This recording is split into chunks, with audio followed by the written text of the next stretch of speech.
টঙ্গীতে police কর্মকর্তার ছেলের সন্ত্রাসী কর্মকাণ্ডের প্রতিবাদে বিক্ষোভ মিছিল। বিস্তারিত থাকছে এম এ আজিজের প্রতিবেদনে। পুলিশ কর্মকর্তার ছেলের সন্ত্রাসী কর্মকাণ্ডের প্রতিবাদে টঙ্গীতে বিক্ষোভ মিছিল এবং সংক্ষিপ্ত সমাবেশ করেন গাজীপুর মহানগর যুবদল, স্বেচ্ছাসেবক দল ও ছাত্রদলের নেতাকর্মীরা।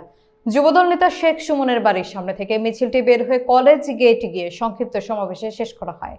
বিক্ষোভ মিছিলে যুবদল, স্বেচ্ছাসেবক দল ও ছাত্রদলের অসংখ্য নেতাকর্মীরা উপস্থিত ছিলেন। জানা যায়, গতকাল রাতে 54 নম্বর ওয়ার্ড ছাত্রদলের সিনিয়র সহসভাপতি রাজীবকে দ্রুত গতিতে মোটরসাইকেলে চালিয়ে তার উপর তুলে দেওয়ার চেষ্টা করেন।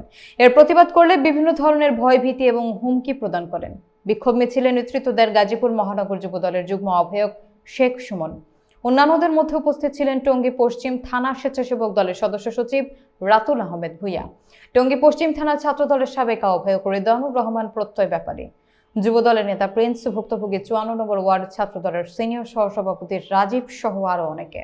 পাহাড়ের ছেলে ও তার দলবল সহ আমার উপর নির্যাতন করে, আমাকে আক্রমণ করার জন্য আমাকে হত্যার হুমকি দেয়, আমাকে পদ খাবে, আমার পদ নিবে এবং হাসানুদ্দিন সরকারকে হুমকি দেয়।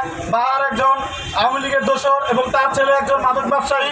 আমি তার সর্বোচ্চ শাস্তি কামনা করছি। বিএনপি নেতা কর্মীদের যাপন করতে হয় আওয়ামী লীগের দোসর পুলিশেরা, ওই সকল আওয়ামী লীগের দোসরের পুলিশেরা, পুলিশের সরকারেরা আমাদের উপর আবারও নিপীড়ন নির্যাতন করার জন্য তারা মাথা তারা দিতে চায়।